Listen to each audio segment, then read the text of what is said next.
This is Zooid. Think Slack or Teams, but built for solo founders and small teams who'd rather not live in Slack, and built from the ground up to work with AI agents. The assumption is simple. Most of your team is agents, and they can be any CLI you already use. Claude Code, Codex, opencode, Pi, whatever. You bring the agent, Zooid gives it a place to work.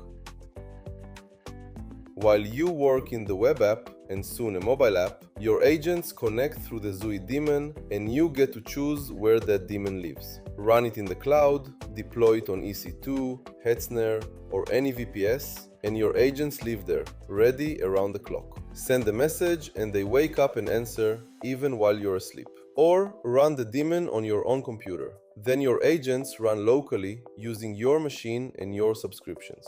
As long as you're online, even if you're messaging them from your phone, they'll respond. Same agents, same rooms, you just pick the home. And there's no extra infrastructure to stand up. My own setup is a mix of cloud and local agents. Let me start with the cloud side. I'll message my product owner and ask for a new feature. I want agents to be able to send an attachment straight into a thread using the transport context MCP. Then I just let it run and see what it comes back with. No hand-holding.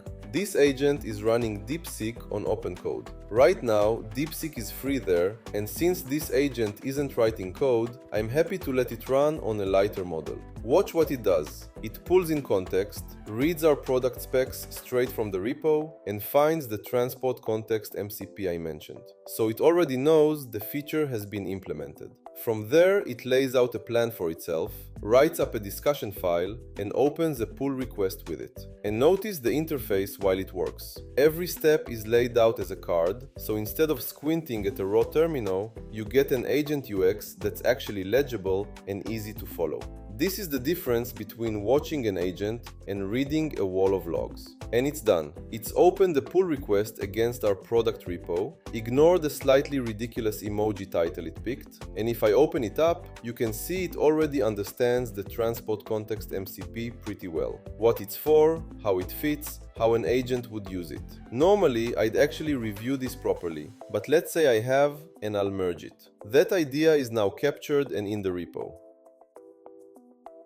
Now over to my dev team. I'll tag my architect, I just call it A, and ask it to pull the product repo and read that latest discussion about attaching images. This agent is different. It's running on my own computer, so it's a bit more locked down. It has to ask me for permission before it touches anything, so I'll approve the pull. This one is Claude Code. Because it runs on my machine, it uses my Claude Code subscription instead of burning API credits. And that holds even if I'd kick this off from my phone. The work still happens right here on my laptop. The architect comes back and says the cleanest way to do this is with an ACP content block. Interesting, but I'm not sure Claude Code actually knows it can send one. So let's test it. Can you send me an image? And there it is. It can't. It tells me its output channel is text and tool calls only. So that's the real gap we need to close. So now I'll have it write the actual spec.